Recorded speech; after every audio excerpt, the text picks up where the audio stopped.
Assalamualaikum warahmatullahi wabarakatuh. Alhamdulillahilladzi khalaqal mauta wal hayata liyabluwakum ayyukum ahsanu amala. Allahumma shalli wa sallim ala sayyidina Muhammadin wa ala alihi wa ashabihi wa mawalah. Qala Allah ta'ala fi kitabil karim wa astaghfirullahi wa minasyaitonir rajim. Bismillahirrahmanirrahim. Kullu nafsin dha'iqatul maut wa nabluukum bisyarri wal khairi fitnah wa ilaina turja'un. Wa qala Rasulullah sallallahu alaihi wasallam hasadu ummati baina sittin ila sab'in. Yang kami hormati Bapak Agus beserta keluarga besar, yang kami hormati perangkat masyarakat baik RT, RW dan yang mewakili, yang kami hormati para jamaah Masjid At-Taubah seluruhnya, wabil khusus kepada sesepuh kita Bapak Haji Sugiyarto. Dalam ini beliau mewakili sesepuh Masjid At-Taubah, juga sesepuh warga. Karena memang ini wilayah jangkauan beliau, makanya saya duduknya di bawah. Nggak berani bersaing, saya di atas. Pertama dan yang paling utama kita panjatkan puja dan puji syukur kita kehadirat Allah Subhanahu wa taala. Kesempatan malam hari ini Allah berkenan mengumpulkan kita juga berkenan dikumpulkan oleh Allah Subhanahu wa taala dalam rangka berdoa bersama 100 hari wafatnya Ibu Aryaningsih. Nggak kerasa ya, sudah 100 hari.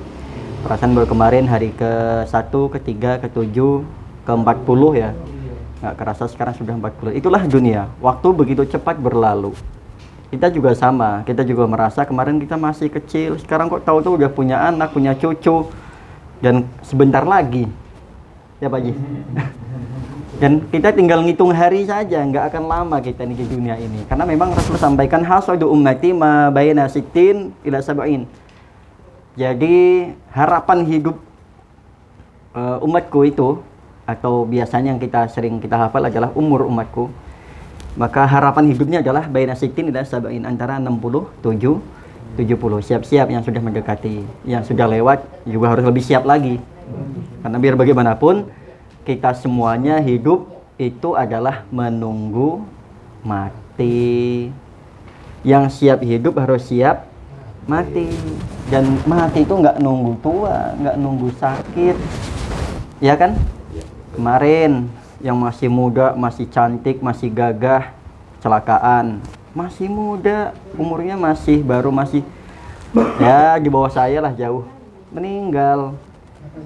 Karena filosofi dalam kematian itu adalah seperti halnya, contoh ini ya, seperti halnya buah kelapa yang masih manggar, rontok juga. Yang masih kecil-kecil cengkir itu ya rontok. Yang sudah jadi gegan diambil, dijual-jualin jadi es kelapa. Yang sudah tua jatuh. Tapi ada yang udah tua kisut nggak jatuh-jatuh. Dia tua, kisut, nggak jatuh. Di atas, mau dimakan bajing juga, bajingnya udah alot. Gimana? Jadi gimana kalau yang udah tua gini? Tapi itu jarang. Salah satunya ini luar biasa. Ini usia emas. Ibaratnya seperti tadi kelapa yang apa Pak? Bapak yang bilang kisut, saya enggak loh. Kan orang laki-laki itu nggak ada tuanya, nggak ada kisutnya. Tetap semangat. Tapi kita perlu memperhatikan bahwasanya kehidupan kita yang sekarang adalah sedang menunggu panggilan. Oleh karena itu, sebelum kita menuju ke arah sana, kita mempersiapkan dulu bekalnya. Yang diantaranya adalah kita harus wanti-wanti dengan keluarga kita. Pertama, kita itu nanti di sana akan dipertanyakan baik prestasi kita yang sering saya sampaikan, innana nunuhil mauta wa naktubu ma qaddamu wa atharahum. Quran Surat Yasin ayat ke-12 ya. Pertanggungjawaban kita, baik peninggalan kita, prestasinya. Prestasi kita apa? Membangun masjid kah?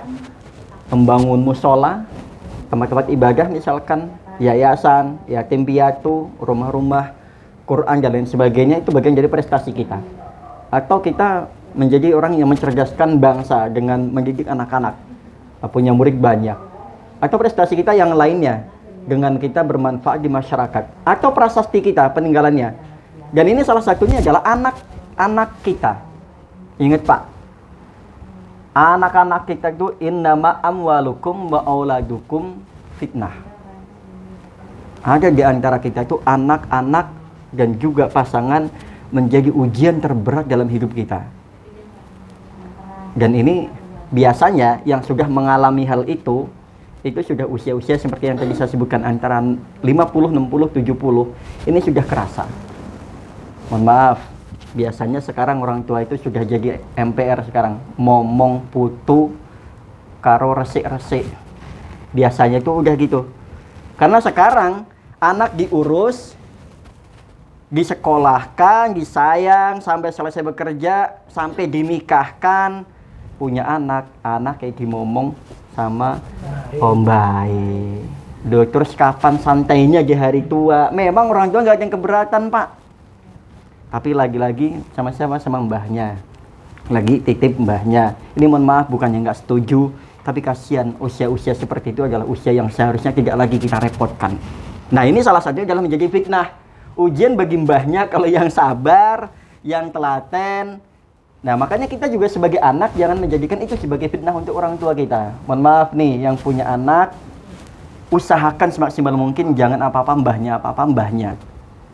Ya, jadi ini juga nasihat buat kalau umuran saya mungkin belum merasakan, karena masih bisa kita pegang sendiri gitu kan. Nah, ini anak juga bisa menjadi fitnah dan juga bisa dunia dan akhirat. Ini kita perlu kita waspadai. Apalagi usia-usia yang sudah uzur itu, dulu ketika kita waktu muda, mohon maaf nih, makanan itu adalah koleksi, ya kan? Tapi usia uzur adalah makanan itu seleksi, betul nggak Pak? Sekarang kita masih apa aja masuk. Pak Haji diantara ini masih doyan semua kah? Ada pantangan nggak? Salah udah kelas. Salah udah nggak bisa ya? Udah mulai seleksi Pak. Bijinya. Sate mau nggak? Sate kambing? Masih. Sup Krimnya masih. Sup kambing masih. Masih. Nah. Duren masih. Yang pantangan apa? Batu. Karuan. Mohon maaf nih sekali lagi, biar agak vulgar lagi. Ini maaf ya yang usia di bawah. Dulu ketika muda, ini biarin aja nggak apa-apa buka. Yang muda dulu sama istrinya berapa kali sehari? 5 kali. Saniki Pak? Sebulan sekali. Ngelamoti kok. Lah itulah bagaimana yang dulu itu usia muda yang produktif, makanan menjadi koleksi, sekarang menjadi seleksi. Ya kan? Udah dikasih sop kambing, daging, udah mulai alot, udah mulai nggak kuat, udah mulai pantangan nasi. Ya udah nasinya nggak banyak-banyak, sopnya juga kuahnya aja dan lain sebagainya. Dulu masih produktif, naik mulu tiap hari, sekarang udah nggak bisa. Itulah bagaimana kita ini semakin hari semakin bahwasanya belajar meninggalkan dunia. Belajar tidak membutuhkan dunia, karena dunia juga sudah mulai tidak butuh kita. Betul nggak Pak? Dunia juga sudah tidak mulai butuh sama kita. Kerjaan kita sudah mulai di free. Apalagi musim-musim sekarang, banyak pekerjaan yang orang dinonaktifkan, di PHK, diistirahatkan dan lain sebagainya. Dunia pun sudah mulai tidak butuh kita. Kita juga belajar tidak butuh dunia. Nah, juga sama kalau kita sekarang belajar meninggalkan dunia, karena suatu saat kita yang meninggalkan dunia atau dunia yang meninggalkan kita. Juga sama sekarang dengan pasangan, anak cucu, sambil kita sampaikan bahwasanya nanti ayah, nak, mama, suatu saat aku yang pergi dulu atau mama yang pergi dulu. Nak, suatu saat ayahmu ini udah tua, atau nanti ayah yang duluan atau kamu yang duluan, sampai dipersiapkan. Ini salah satu contoh Pak Agus sekarang. Nggak kerasa sudah 100 hari tanpa istri. Hampir sama dengan teman saya kemarin meninggal, sekarang kurang lebih udah 100 sekian hari lah. Tapi alhamdulillah kemarin cerita Pak Ustadz ya, saya udah nemu baru lagi nih. Itu teman saya Pak. Bagaimana? Hah? Enggak, itu teman ini kemarin pas meninggalnya almarhumah. Kebetulan teman saya perempuan ini suaminya juga meninggal nggak selisih lama. Kemarin nelpon, alhamdulillah Pak Ustadz ya, udah ada nih yang menggantiin ayahnya, udah siap. Nggak tahu kalau Pak Agus nggak ngerti karena belum pernah cerita sama saya. Nih. Dan satu lagi sebagai bekal kita, karena saya nggak lama-lama kultumnya, sesuai durasi ya Pak ya, sesuai durasi dan apa namanya Pak Jeffrey, sesuai durasi dan tarif ya. Satu lagi untuk pembekalan kita, kalau kita pengen mati enak, bukan hanya hidup enak, cobalah untuk menjauh dari hal-hal yang mengenakkan kita selama di dunia dan melupakan kita urusan akhirat. Salah satu contoh yang terjadi pada salah satu sahabat Nabi, Pak kenal namanya sahabat Sa'labah nggak Pak? Sa'labah pernah denger ya? Tapi bukan cuma satu nama sahabat Sa'labah. Ini ada satu lagi sahabat Sa'labah bin Abdurrahman. Kalau sahabat Sa'labah bin Khatib al-Ansari, orang Ansor, itu kan dulu sahabatnya Nabi, kemudian menjadi orang bakhil, kemudian nggak ngeluarin zakat, kemudian kafir. Kalau sahabat Sa'labah bin Abdurrahman ini pelajaran buat kita Pak. Luar biasa dalam menjaga kehati-hatinya, menjaga untuk tidak berbuat maksiat. Suatu ketika pulang dari ngaji, lewatlah depan rumah. Rumah ini pintunya kebuka dan nggak disengaja si penghuni rumah ini gadis mandi, nggak sadar kalau pintunya masih ngebuka, keluar kamar mandi, kelihatanlah sama si Sa'labah. Namanya bujang Pak. Mohon maaf ya, kita udah ngalami lah namanya bujang, lewat depan rumah ketemu yang begitu, nggak usah ditanya Pak. Untung belum zaman handphone, ya nggak? Kalau udah zaman handphone udah viral kemana-mana. Itu Sa'labah, namanya juga masih muda, laki-laki, normal, wajar. Dia juga ngeliat, nikmatin, cuman pandangan. Tapi setelah itu penyesalannya luar biasa. Ini bahkan mungkin kita belum menyadari hal itu. Tapi saya alhamdulillah semenjak dengar kisah ini, saya langsung unfollow IG-nya artis-artis. Kenapa? Untuk menghindari hal itu. Saya langsung hapus aplikasi-aplikasi yang jorok-jorok. Kalau memang dulu ada, nggak tahu saya, muridnya Pak Jeffrey saya. Kalau memang dulu ada, saya hapus, saya buang jauh-jauh. Tapi alhamdulillah, sahabat Sa'labah bin Abdurrahman mengajarkan kita bagaimana maksiat yang tidak kita cari pun, yang datang dengan sendirinya, dia menyesali luar biasa, lari ke bukit sampai 40 hari lamanya. Sampai teman-teman di sana ketemu orang gunung di sana itu julukannya bukan Sa'labah bin Abdurrahman, tapi pemuda yang lari dari jahanam. Saking apa? Setiap malam Sa'labah kalau siangnya aktivitas sama orang-orang di sana, teman barunya, ini sahabat Nabi nih. Dia kalau malam itu pergi. Saya mau lari dari jahanam. Sholat ibadah full setiap malamnya. Dicariinlah sama Rasulullah sehari, 2 hari, sampai 40 hari. Nggak ketemu, nggak ada kabar Sa'labah ini. Nabi dapat info dari malaikat Jibril. Wahai Muhammad, sahabatmu Sa'labah bin Abdurrahman berada di satu tempat ini. Setelah mendapatkan info itu, Nabi mengutus sahabat Umar bin Khattab dan juga Salman Al-Farisi kalau nggak salah tuh untuk menyusul ke sana. Disusul tuh nggak mau. Saya malu ketemu dengan Rasulullah, tapi saya rindu sama beliau. Saya malu dengan maksiat-maksiat yang saya kerjakan, dosa-dosa yang saya lakukan. Saya ketemu dengan beliau, saya sangat malu. Tapi saya kangen sama beliau. Benar dibawa, tapi dengan satu syarat, bawalah saya ke hadapan Rasulullah, tapi saat beliau sedang sholat. Ketika beliau sholat, datanglah Sa'labah, kemudian mendengar bacaan Rasulullah. Saking kangennya, saking rindunya, 40 hari nggak ketemu, nggak dengar bacaan Rasulullah, pingsan dia. Setelah siuman, salah sadar, Rasulullah bertanya, Sa'labah, kenapa? Beberapa hari ini nggak kelihatan kok, sampai kabur jauh begitu. Ya Rasul, saya malu dengan dosa-dosa saya. Padahal dosanya cuman itu Pak. Cuman lewat depan rumah, ngeliat di orang yang punya rumahnya keluar dari kamar mandi, mohon maaf tanpa sengaja, terlihat auratnya, yang itu juga nggak nyari-nyari.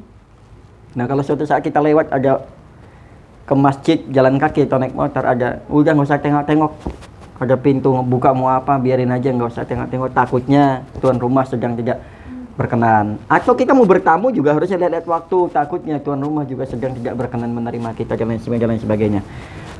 Sahabat-sahabat mengajarkan kita dosa yang tidak disengaja pun disesali selama hampir 40 hari lamanya. Setelah siuman Rasulullah tanya, diajarkan oleh Rasulullah, doalah Rabbana atina fid dunya hasanah wa fil akhirati hasanah wa qina adzabannar. Sahabat menjawab, ya Rasul, dosa saya jauh lebih banyak daripada itu. Sampai akhirnya sakit terus karena kepikiran dosa-dosanya. Takut taubatnya nggak diterima oleh Allah Subhanahu wa taala. Rasul menyampaikan sebuah ayat atau hadis yang disampaikan bahwasanya Allah itu Maha Rahman Rahim. Kasih sayang Allah jauh melampaui dosa-dosanya hamba-hambanya. Setelah mendengarkan itu, Sa'labah kemudian sakit pada pungkasnya menjadi sebab kematiannya. Penyesalannya dosa sekali dalam seumur hidupnya dia bawa sampai mati. Bagaimana dengan kita yang dosanya tidak terhitung? Setiap saat kita berdosa, bergunjing, ngomongin orang, dan bahkan kita begitu banyak dosa-dosa yang lainnya. Terlebih sekarang di zaman handphone ini banyak juga mudorotnya, dan kita sedikit sekali manfaat yang kita dapatkan, yang kita sebarkan. Oleh karena itu jamaah sekalian, ayo sama-sama kita perbaiki diri, sama-sama kita introspeksi diri, perbanyak bekal untuk menjemput kematian kita. Belajar meninggalkan dunia sebelum kita meninggal dunia atau dunia meninggalkan kita. Belajar kita untuk tidak membutuhkan dunia sampai benar-benar nanti kita juga tidak dibutuhkan dunia. Sebagai penutup, kita itu bukan siapa-siapa. Setelah kita mati, posisi kita akan digantikan oleh orang lain. Baik di kantor, jangankan di kantor, sebagai bapak saja posisi kita akan cepat bisa digantikan oleh orang lain, dan kita tidak lagi dikenang kecuali amal baik kita. Jadi kita bukan siapa-siapa. Mau angkuhnya gimana, mau kayanya bagaimana, setelah kita mati kita bukanlah siapa-siapa. Posisi kita cepat atau lambat akan digantikan oleh orang lain yang siap menggantikan posisi kita, dan kita tidak lagi dikenang kecuali sebatas almarhum, almarhumah. Itu juga sudah bagus sebutannya itu, karena almarhum yang dirahmati, laki-laki yang dirahmati, almarhumah perempuan yang dirahmati. Masih mending Pak sebutannya itu, termasuknya orang yang dirahmati.